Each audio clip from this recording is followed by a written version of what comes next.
মহানগর কলকাতায় মুসলিম সমাজের উন্নয়নের জন্য বিত্তশালীদের রেখে যাওয়া বা দান করা প্রচুর পরিমাণ অকাপ সম্পত্তি রয়েছে, যেটা কিছু অসৎ ব্যক্তি নিজেদের স্বার্থসিদ্ধির কারণে অপব্যবহার করে আসছে বিভিন্ন দিন ধরে। এরকমই এক ঘটনার কথা তুলে ধরবো আপনাদের মাঝে। মহানগর কলকাতায় খান সাহেব মুন্সি শেখ আজিজউদ্দিন সাহেব ওয়াকফ স্টেটের মোতাওয়াল্লি 25 বছরের যুবক আবদুল্লাহ মঈনুদ্দিন, যিনি মোতাওয়াল্লি হওয়ার পরেও সেই ওয়াকফ সম্পত্তিতে যেতে পারছেন না এবং সেখানকার ভাড়া তুলতে পারছেন না বা সেখানকার যাবতীয় সমস্যার কথা কিন্তু তুলে ধরেছেন মিল্লি বাংলার ক্যামেরায়। বিস্তারিত দেখুন রিপোর্টে। दरअसल में बात यह है, वो जो डीड है 1935 का डीड है, उसमें ये बात लिखा हुआ है कि जो बड़ा होगा वही बनेगा। मैं उस बात को एक्सेप्ट करता हूँ, बट अगर कोई बड़ा गलत करता है तो उसको साबित करके मैं बन सकता हूँ। 2004 और 2005 में जो कंस्ट्रक्शन हुआ था उसका BS प्लान मेरे पास मौजूद है।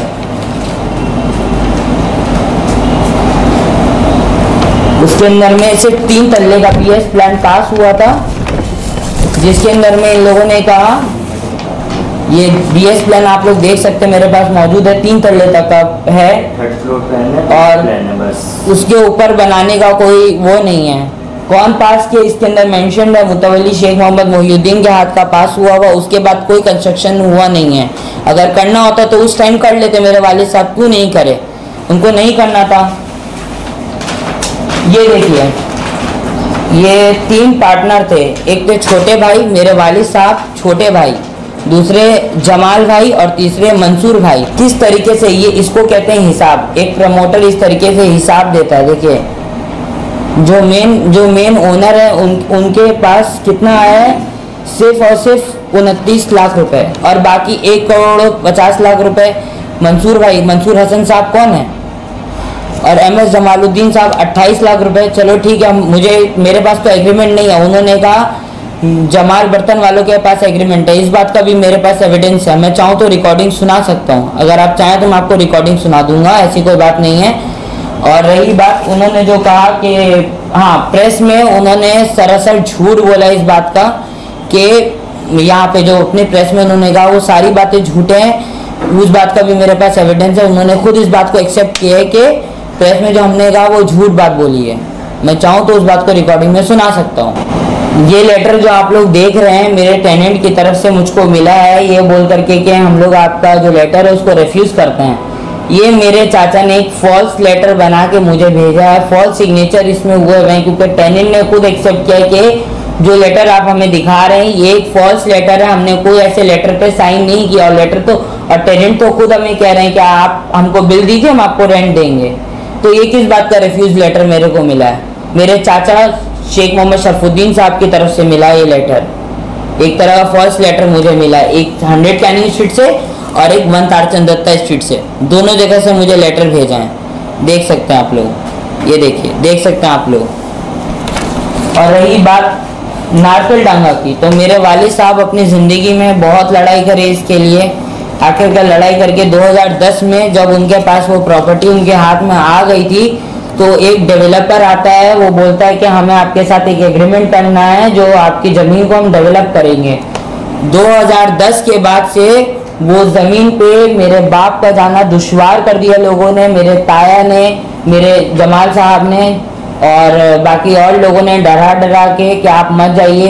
उनका एक मैनेजर है, जॉयदीप चौधरी नाम है, वो इतना डरा है मेरे वालिद साहब को कि भाई जाइएगा तो मार देंगे। अल्हम्दुलिल्लाह बड़ा बोलता सर नीचा। मैं अपने मुतवल्ली जब मैं बन गया, मेरा जब अपॉइंटमेंट लेटर आ गया मेरे हाथ में, तब मैं उस ज़मीन पे गया, उस ज़मीन का सर्वे किया, उस ज़मीन को देखा। लोगों ने मुझसे पूछा कि आप मुतवल्ली हैं? मैंने कहा जी मैं मुतवल्ली हूँ, अभी इस ज़मीन का यहाँ पे प्रेजेंट मुतवल्ली हूँ। तो उन लोगों ने कहा अच्छा ठीक है, हम लोग आपसे बात करेंगे। उसके बाद पता नहीं फिर लोगों ने वही जो मेरे अब्बू के साथ दोहराई गई थी वही चीज़ें मेरे साथ भी हुई। तो अब मुझे जाने से उस ज़मीन पर डर लगता है कि मेरे ताया वहाँ के लोगों के साथ मिले हुए हैं और उन लोगों को आगाह कर दिए हैं कि ऐसे से मुतवल्ली बना है, इसको कोई भी रेंट नहीं देगा। मेरे को वहाँ जाने से लोग रोक रहे हैं। उस बात का मेरे पास एविडेंस है। मेरे ताया ने कहा इस बात को कि वहाँ जाने से तुम देखो, तुमको लोग पकड़ के मारेंगे। आप बताइए, इसका मतलब उनका इन्वॉल्वमेंट है कि नहीं है? मैंने कोई गलत एलिगेशन थोड़ी लगाया है। और रही वक़्फ़ कंट्रीब्यूशन की बात, जो हमारे ताया एम.एस. जमालुद्दीन साहब कहते हैं कि वक़्फ़ कंट्रीब्यूशन देना नहीं आया है, तो वक्फ एक्ट 1995 के तहत ये देखिए आप, ये वक्फ का कानून है जिसके अंदर ये पूरी किताब है वक्फ की कि किस तरीके से वक्फ कंट्रीब्यूशन देना है नहीं देना है, सब चीज़ मेंशन है। मैं अभी आपको वो भी दिखाऊंगा, वो पॉइंट भी दिखाऊंगा कि अगर कोई मुतवल्ली 3 साल तक अकाउंट ऑफ स्टेटमेंट नहीं देता है तो उसका रिमूवल प्रोसीडिंग चालू होता है अंडर सेक्शन 64 के तहत। उनको यही बात नहीं पता, बट वो इस बात को मतलब नज़रअंदाज कर रहे हैं। और उन्होंने कहा, इतना अच्छा एक्सक्यूज़ दिया अपने प्रेस कॉन्फ्रेंस में कि उनको हार्ट की प्रॉब्लम थी, मेरे वालिद साहब को भी हार्ट की प्रॉब्लम थी, उन्होंने उसके बावजूद उन्होंने अपना नाम रिकॉर्ड कराया, केसेस लड़े, वक़्फ़ प्रॉपर्टी जो पूरी तरह से गलत लोगों के हाथों में चली गई थी उसको निकालने की कोशिश की है।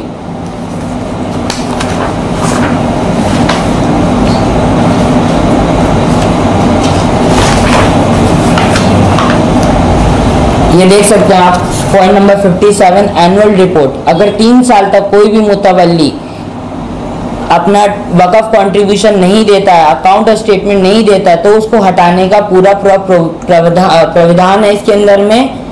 ये सुप्रीम कोर्ट भी मानेगा, वक़्फ़ बोर्ड भी मानेगा, चाहे हाई कोर्ट हो वो भी मानेगा, हर कोई मानेगा। ये कॉन्स्टिट्यूशन में से पॉइंट निकाल के दिया गया है, ये मेरे घर का पॉइंट नहीं है।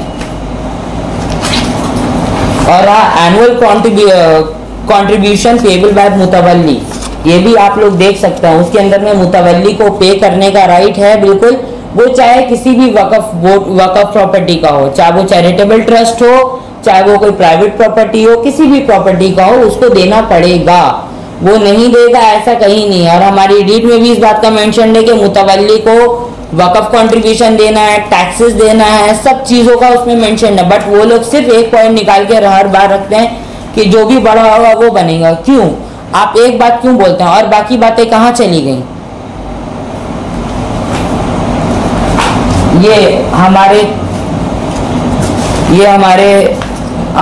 मेरा जो प्रेस कॉन्फ्रेंस था उसमें अफसर खान ने एक इतनी गलत बात लिखी कि दोनों भाई चोर हैं। पहले कमेंट ये करते हैं मेरे प्रेस कॉन्फ्रेंस के इसमें, उसके बाद में उन्होंने अपने प्रेस कॉन्फ्रेंस में उन्होंने कहा मैं दोनों भाइयों को जानता नहीं हूँ। पहले तो आप ये लिख देता हूँ, उसके बाद आप किस बेसिस पे आप ये बात बोलते हैं कि मैं दोनों भाइयों को जानता नहीं हूँ, मैं इनके बाप को नहीं जानता। फिर आप उल्टी सीधी बातें किस बेसिस पे करते हैं आप? और ये देखिए इन्होंने कहा कि हम लोगों को एंड ऑफ दी 2021 में पता चला कि अब्दुल्ला मोहिद्दीन मुतवल्ली बना है। बट मैं आपको चैट दिखाऊंगा अपने चाचा शमीम चाचा की, जो वहाँ पे शमीम अहमद साहब जो बैठे हुए थे, उनकी चैट है, उसमें उन्होंने खुद लिखा है कि पूरे आलम को पता है, पूरे आलम को, कि आप मुतवल्ली के लिए अप्लाई करें और आप मुतवल्ली बन गए। बहुत पहले से पता है, कुल आलम को मालूम है। आप खुद सोचिए, कुल आलम को मालूम है, तो आपने फिर इस तरीके से बात क्यों बोली अपने प्रेस कॉन्फ्रेंस में कि हमें 2021 के आखिर में पता चला?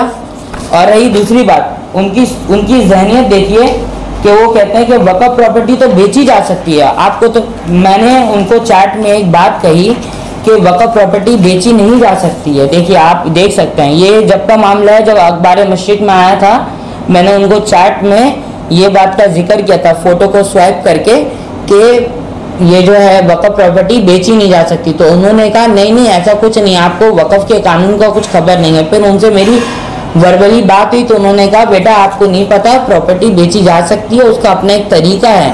तो आप लोग वक़्फ़ के कानून का धज्जियाँ उड़ाते हैं, वक़्फ़ डीड का धज्जियाँ उड़ाते हैं। क्या मतलब, क्या कहना चाहते हैं आप लोग, क्या साबित करना चाहते हैं? फिर उन्होंने कहा कि हम लोगों का 8 साल से बाकी था, हम लोग नहीं कर पाए, हम लोग का अभी तक मैं मुतवल्ली नहीं बन पाया हूँ। आप बताइए, ये कह रहे हैं मेरे वालिद साहब को उन्होंने 15 मिनट में, मात्र 15 मिनट में उन्होंने मुतवल्ली बना दिया। ठीक है, उनके बकौल ये देखिए उनकी चैट में लिखा है, लास्ट जो पैरा है आपका, जो बड़ा पैरा है, उसमें ये बात मेंशन की है उन्होंने कि मैंने आपके वालिद साहब को 15 मिनट के अंदर मुतवल्ली बनवा दिया था खान साहब के सामने, बिना किसी प्रोसेस के। ये सरासर इल्ज़ाम है मेरे वालिद साहब पे, एक तरह इल्ज़ाम भुगतान लगा रहे हैं वो।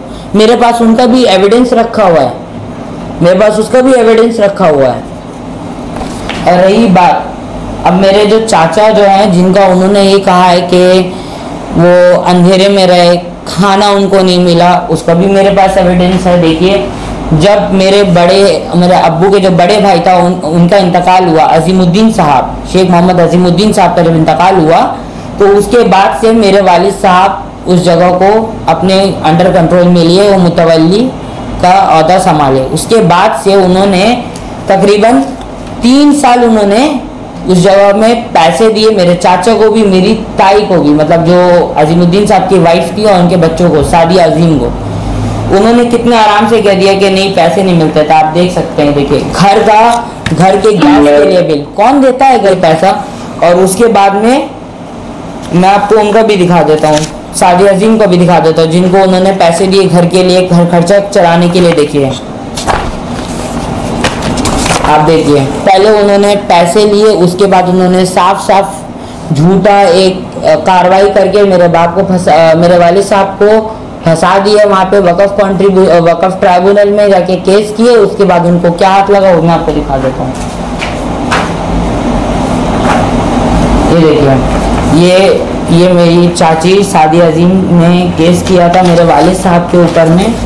ये केस की फाइल है, उन्होंने 2004 में जाके केस किया था, 2012 तक केस चला है। झूठ मूठ का एक केस किए थे कि हम लोगों को खाने का पैसा नहीं मिलता। आपको मैंने अभी वाउचर दिखाया, पहले वो पैसा लेती थी, उसके बाद उन्होंने पैसा लेती रही। उसके बाद उनको पता नहीं क्या हुआ, वो जा करके वहाँ पे वक्फ बोर्ड में केस कर देती हैं, झूठा फॉल्स केस करती हैं बोल करके कि हम लोगों को पैसा नहीं मिलता। आप देखिए, फिर मेरे चाचा, उससे पहले मेरे चाचा शेख मोहम्मद शरफुद्दीन साहब ने केस किया ये बोल के कि मुझे पैसा नहीं देते, शेख मोहम्मद मोहिउद्दीन साहब मुझे पैसा नहीं देते। ये देखिए, उनका लेटर है वक्फ बोर्ड में जो उन्होंने जमा किया था, और उस बेसिस पे उन पे केस भी हुआ है। अब आप ही बताइए कि झूठा इल्ज़ाम लगाना तो शुरू से इनकी आदत है, झूठे इल्ज़ाम में फंसाना, झूठे इल्ज़ाम करना शुरू से आदत है। और अफसर खान ने जो मेरी बहन पे इल्ज़ाम लगाया है कि उन्होंने 2 शादियां करी हैं और दोनों से पैसे वसूले हैं, सब करके छोड़ दिया और हम लोगों को हवस है।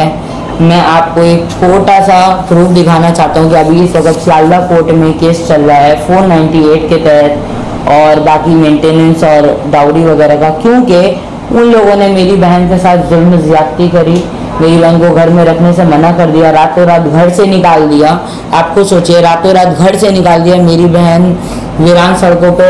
आप सोचिए दिल्ली का माहौल कैसा है, उन लोगों ने कैसे कैसे हरकतें करी। फिर हम लोग वहाँ से दिल्ली से कलकत्ता आने के बाद हम लोगों ने केस किया उनके ऊपर में, आप देख सकते हैं। और इस वक़्फ़ प्रॉपर्टी में मेरी बहन का क्या मुद्दा था, मेरी बहन का कोई ना लेना ना देना, किस बात के लिए मेरी बहन को घसीटा गया। अफसर खान कौन होता है मेरी बहन को घसीटने वाला, उनका कोई मुद्दा नहीं है। वो किस बेसिस पे मेरी बहन को इस मैटर में लेकर के आए कि उसका 2 तलाक हुआ है। और रही बात हवस की, तो मैं आपको प्रूफ करूँगा किसको कितना हवस है।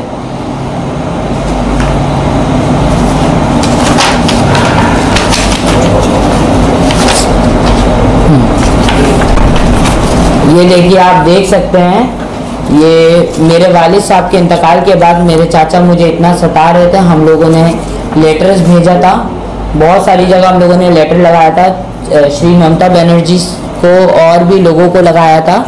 तो हमें मेयर की तरफ से एक लेटर आया था कि जोड़ा साहब को, पीएस को भी दिया गया था कि आप फ़ौरन एक्शन ले करके इनके खिलाफ कार्रवाई करें। तो उस टाइम में कार्रवाई हुई थी, फिर कुछ टाइम के लिए वो ठीक हो गए थे, फिर दोबारा परेशान करना चालू कर दिए थे। कि मेरे चाचा ने जो लोगों से, टेनेंट से पैसा उठाया, उसका लेटर मुझे मिला, 1,20,000 रुपये से वो इल्लीगल कंस्ट्रक्शन तोड़ने के लिए उन्होंने पैसा लिया। आप सोचिए, हवस किसको है, पैसे का हवस किसको है। अफसर खान ने जो ये बात बोली, पैसे का हवस इन लोगों को है, पैसे का असल हवस मेरे चाचा को है, शेख मोहम्मद शरफुद्दीन साहब को है। ना वो वक़्फ़ कंट्रीब्यूशन देंगे, ना वो टैक्स देंगे, और वो लोग टेनेंट से पैसा लेंगे। और बाकी ये आपके सामने मैं उनका चार्जशीट फाइल दिखाना चाह रहा हूँ, जिसके तहत इस बात को प्रूफ कर सकता हूँ मैं कि अफसर खान ने इलीगल कंस्ट्रक्शन किया है और उसका किस तरीके में इन्वॉल्वमेंट है। ठीक है, मेरे पास बेल का प्रूफ है। मेरे चाचा 7 दिन 8 दिन जेल में रहे इस मैटर को लेकर के, इलीगल कंस्ट्रक्शन के वजह से वो 7 दिन 8 दिन जेल में रहे। अब आप ही बताइए, जो इंसान जेल पे रहेगा वो आ करके उल्टा सीधा दूसरे के खिलाफ बयानात करेंगे, जिसमें उन्होंने मुझको थ्रेट किया है। आप अपने सुन लीजिए अपने आप।